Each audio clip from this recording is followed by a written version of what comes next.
ময়দার মধ্যে গরম তেল ঢালার পরে এতটা পারফেক্ট ভাবে পুরিটা রেডি হয়ে যায়, না বানিয়ে দেখলে বুঝতেই পারবেন না। আজকে বানিয়ে দেখাবো সবথেকে সেরা ও সহজভাবে ডাল পুরির রেসিপি। শুরুতেই মসুরির ডাল নিয়ে নিলাম হাফ কাপ পরিমাণে, আর এখন পানি দিয়ে 10 থেকে 15 মিনিটের মতো ভিজিয়ে রাখবো। তারপরে ডালগুলো একটু ফুলে যাবে আর খুব ভালো মতো এভাবে 3 থেকে 4 বার ধুয়ে নিতে হবে। একটা পাতিলের মধ্যে নিয়ে নিলাম, দিয়ে দিচ্ছি হাফ টেবিল স্পুন লবণ, সামান্য একটু লাল মরিচের গুঁড়া আর সামান্য একটু হলুদ। এরপর দিয়ে দিলাম 1 চা চামচ পরিমাণে তেল, আর সঙ্গে দিয়ে দিচ্ছি 1 কাপ পরিমাণে পানি, যেটাতে খুব সুন্দরভাবে সেদ্ধ হয়ে যাবে।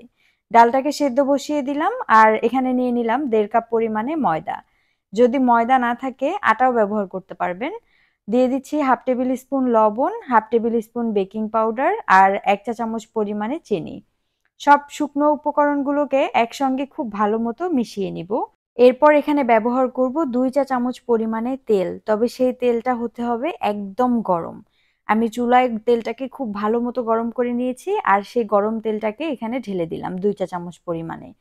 সবকিছু আবারও খুব ভালো মতো মিশিয়ে নিব, আর তারপরে নিয়ে নিচ্ছি পানি। এখানে নর্মাল পানিটা ব্যবহার করতে হবে, কোনো গরম অথবা অতিরিক্ত ঠান্ডা পানিও ব্যবহার করা যাবে না। যেই পানিটা আমরা সবসময় খাই সেটা নিয়ে নিতে হবে। আচ্ছা, অল্প অল্প করে পানি দিয়ে একটা ডো বানিয়ে নিব। এই ডোটা খুব বেশি শক্তও হবে না, আবার খুব বেশি নরমও হবে না, সেদিকে খেয়াল রাখতে হবে। আর অল্প অল্প করে পানি দিয়ে ডোটা বানালে যেটা হবে, এটা একদম পারফেক্ট ভাবে বানানো যায়। তাড়াহুড়া করতে যাবেন না, এই ডোটাকে যত সুন্দরভাবে বানাবেন পুরিটাও কিন্তু ততটাই সুন্দর হবে। আচ্ছা, ডোটাকে খুব ভালো মতো মাখিয়ে নেওয়ার পরে উপর দিক থেকে সামান্য একটু তেল ব্রাশ করে নিব, আর এটাকে রেস্টে রেখে দিব 15 থেকে 20 মিনিটের জন্য। অন্যদিকে আমি যে ডালটা সেদ্ধ বসিয়ে দিয়েছিলাম সেটাও সেদ্ধ হয়ে গেছে। দেখুন এটা কত সুন্দরভাবে সেদ্ধ হয়ে গেছে, আর পানিটাও একদম শুকিয়ে গেছে। ডালটা কিন্তু খুব সুন্দরভাবে সেদ্ধ করে নিতে হবে। আচ্ছা, এখন চুলায় একটা প্যান বসিয়ে দিলাম, আর সেখানে 2 চা চামচ পরিমাণে তেল দিয়ে দিয়েছি। 2টা কাঁচামরিচ কুচি আর একটা পেঁয়াজ কুচি দিয়ে দিলাম, সঙ্গে 1 চা চামচ পরিমাণে রসুন কুচি ব্যবহার করেছি, আর সবকিছুকে খুব ভালো মতো ব্রাউন কালার করে ভেজে নিব। এইভাবে করে বাগারটা দিলে খেতে অনেক বেশি ভালো লাগে। আচ্ছা, সেদ্ধ করে রাখা ডালটা দিয়ে দিলাম, আর খুব ভালো মতো সবকিছুর সঙ্গে একবার মিশিয়ে নিব। এই কাজগুলো কিন্তু খুব মন দিয়ে করতে হবে। ডালে যাতে কোনো রকমে পানি না থাকে, একদম শুকনো শুকনো হয়ে যায় সেদিকে খেয়াল রাখতে হবে। চুলার জালটাকে একদম লোতে রেখে এখন দিয়ে দিচ্ছি হাফ টেবিল স্পুন পরিমাণে ভাজা জিরার গুঁড়া, half tablespoon chilli flakes আর কুচি করে কেটে রাখা ধনিয়া পাতা। আমি এখানে এই সব কিছু দিয়ে আবারও খুব ভালো মতো মিশিয়ে নিব। আর এ পর্যায়ে একটু চেক করে দেখতে হবে, যদি লবণ লাগে তাহলে এখানে লবণটা দিতে হবে, না হলে লবণ দেওয়ার দরকার নেই। যেহেতু সেদ্ধর সময় এখানে লবণ ব্যবহার করা হয়েছে তাই। এখন 3 থেকে 4 মিনিট সময় নিয়ে একটু সবকিছুকে ভাজা ভাজা করে নিব, যাতে ডালটা অনেকটাই ঝরঝরা হয়ে যায়। আর তারপরে নামিয়ে রাখলে দেখবেন এটা ঠান্ডা হওয়ার পর আরো অনেকটা ঝরঝরে হয়ে গেছে। এই পর্যায়ে রেডি হয়ে গেছে, আমি নামিয়ে নিচ্ছি। আচ্ছা, ময়দার ডোটা রেস্টে রেখেছিলাম, সেটাও খুব সুন্দরভাবে সেট হয়ে গেছে। আমি খুব ভালো মতো 2 থেকে 3 মিনিট একটু টেনে টেনে ময়ান দিয়ে নিব। এই কাজগুলো অবশ্যই করতে হবে, আর তারপরে নিজের পছন্দ মতো লেচি কেটে নিব। আপনি ছোট করে বানাতে চাইলে একদম ছোট ছোট করে লেচি কাটবেন, আবার বড় করে বানাতে চাইলে সেক্ষেত্রে একটু বড় করে কাটবেন। এটা নিজেদের উপর ডিপেন্ড করে। আচ্ছা, প্রত্যেকটা লেচিকে এভাবে একটু ঘুরিয়ে ঘুরিয়ে গোল করে রেডি করে রাখবো। সবগুলো লেচিকে প্রথমে আমি একই রকম ভাবে রেডি করে নিব, তারপরে লেচির ভিতরে পুরটা ভরবো। আশা করব এগুলো দেখেই বুঝতে পারছেন কত সহজ কাজ। বাকি সবগুলো লেচি আমি একই রকম ভাবে রেডি করে নিয়েছি। এখন এখান থেকে একটা লেচি নিয়ে নিলাম, আর এই লেচিগুলোকে একটু বাটির মতো করে এভাবে চ্যাপ্টা করে নিতে হবে। হাতের সাহায্যে খুব সহজেই এই কাজগুলো করে নেওয়া যায়। আচ্ছা, ডালের যে পুরটা বানিয়ে রেখেছিলাম সেটা অনেকটাই ঠান্ডা হয়ে গেছে, দেখতেই পাচ্ছেন হাত দিয়ে ধরতে পারছি। সেই পুরটা হাতের মধ্যে এভাবে নিয়ে লেচির ভিতরে দিয়ে দিতে হবে। যতটুকু পুর দেওয়ার পরে খুব সুন্দরভাবে মুখটাকে সিল করা যায় ততটুকুই দিবেন, তার থেকে বেশি দেওয়ার দরকার নেই, তাহলে কিন্তু মুখটা সিল করার পরে আবারও খুলে যাবে। আমি 2টা নিয়ম দেখিয়ে দিব এই মুখটা খুব সহজভাবে আটকানোর। প্রথমটা দেখুন, একটু ঘুরিয়ে ঘুরিয়ে উপর দিকে যে অংশটা ছিল সেটাকে আমি ছিঁড়ে নিচ্ছি। এটা যেই নতুন আপুরা আছেন তারা চাইলে ট্রাই করতে পারেন। আর এরপরে যে কাজটা করতে হবে, যে দিকটা সিল করেছি সেই দিকটা নিচের দিকে রাখতে হবে। তাহলে পুরি বানানোর সময় দেখবেন আপনিই বুঝতে পারছেন না কোন দিকটা আটকে ছিলেন। আচ্ছা, আবারও একটা লেচি নিয়ে নিলাম আর এখানেও একই রকম ভাবে পুর ভরে নিচ্ছি। আর এখন যেভাবে বানিয়ে দেখাবো এই পদ্ধতিতেই হোটেলেও কিন্তু পুরি বানানো হয়। কারণ তাদের একসঙ্গে অনেক পুরি বানাতে হয় আর খুব সুন্দরভাবে মুখটা আটকানোর মতো অত সময় থাকে না।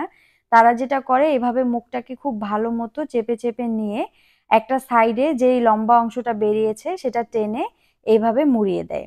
আর তারপর যেই সাইডটা সিল করা হয়েছে সেই সাইডটা নিচের দিকে রাখে। এতে করে আর কোনোভাবেই খুলে যায় না আর পুরিটা বানানোর সময় বোঝাও যায় না কোন দিকটা সিল করা হয়েছিল। আচ্ছা, প্রথমে একটা আমি বানিয়ে দেখাচ্ছি। কয়েক ফোঁটা তেল ব্রাশ করে নিলাম আর তারপরে একটা লেচি রেখে তার উপরে এভাবে চেপে চেপে চারিদিকে ছড়িয়ে নিচ্ছি। আপনারা চাইলে হাত দিয়ে এভাবেই পুরিটা বানিয়ে নিতে পারবেন, আবার চাইলে বেলেও নিতে পারবেন। হাত দিয়ে কাজটা পুরোটা করতে গেলে যেটা হয় অনেক সময় লাগে। এভাবে করে প্রেস করে একটু চারিদিকে ছড়িয়ে নেয়ার পরে সামান্য একটু বেলে নিলেই কিন্তু হয়ে যায়। আর এক্ষেত্রে একটা কথা বলবো, পুরি যদি খুব বেশি মোটা করে বানান বা ভারী করে বানান সেক্ষেত্রে কিন্তু সহজে ফুলতে চায় না বেশি একটা। আর পুরিটাকে একটু পাতলা করে বানালে এটা একদম ফুটবলের মতো ফুলে যায়। আচ্ছা, আমি এখন একটুখানি বেলে নিব হালকা করে। কারণ খুব বেশি বড় করারও দরকার নেই। দেখতেই পাচ্ছেন কতটুকু পাতলা করেছি আর কতটুকু বড় করেছি। আচ্ছা, আবারও একটা লেচি নিয়ে নিলাম আর যেটা বলেছিলাম হোটেলে এইভাবেই বানায়।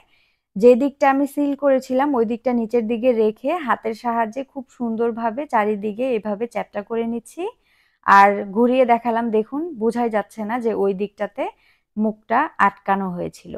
আচ্ছা, এখন আবারও একটুখানি বেলে নিচ্ছি আর এভাবে করে সবগুলো পুরি আমি রেডি করে নিব। আর অবশ্যই শুরুতে একটু হাত দিয়ে প্রেস করে নিবেন, তাহলে পুরটা চারিদিকে সমানভাবে ছড়িয়ে যাবে। আচ্ছা, সবগুলোর পুরি আমি একই রকমভাবে রেডি করে নিয়েছি আর এখন একটা কড়াইয়ের মধ্যে তেল বসিয়ে রেখেছি। তেলটা একটু ভালো মতো গরম হয়ে যাওয়ার পর এখানে পুরিগুলোকে দিয়ে দিতে হবে। আমি একটা একটা করে ভাজবো। আর পুরিটা যখন একটু উপরের দিকে ভেসে উঠবে তখন একটা চামচের সাহায্যে উপর দিক থেকে একটু গরম তেল দিয়ে দিব, তাহলে খুব তাড়াতাড়ি পুরিগুলো ফুলে যায় আর খুব অল্প সময়ের মধ্যে দুই দিক একই রকম ভাবে হয়ে যায় আর খুব তাড়াতাড়ি পুরিগুলো ভাজাও হয়ে যায়। আশা করব রেসিপি আপনাদের কাছে ভালো লাগবে। যদি ভালো লাগে অবশ্যই লাইক আর কমেন্ট করতে ভুলবেন না। আচ্ছা, এইভাবে পুরি বানালে কিন্তু পুরিগুলো অনেক পারফেক্ট হয় আর অনেক বেশি ক্রিস্পি হয় উপর দিক থেকে একদম খাস্তার মতো।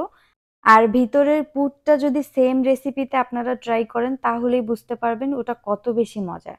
আচ্ছা, একই রকমভাবে আমি বাকি সবগুলো পুরিকে ভেজে নিব।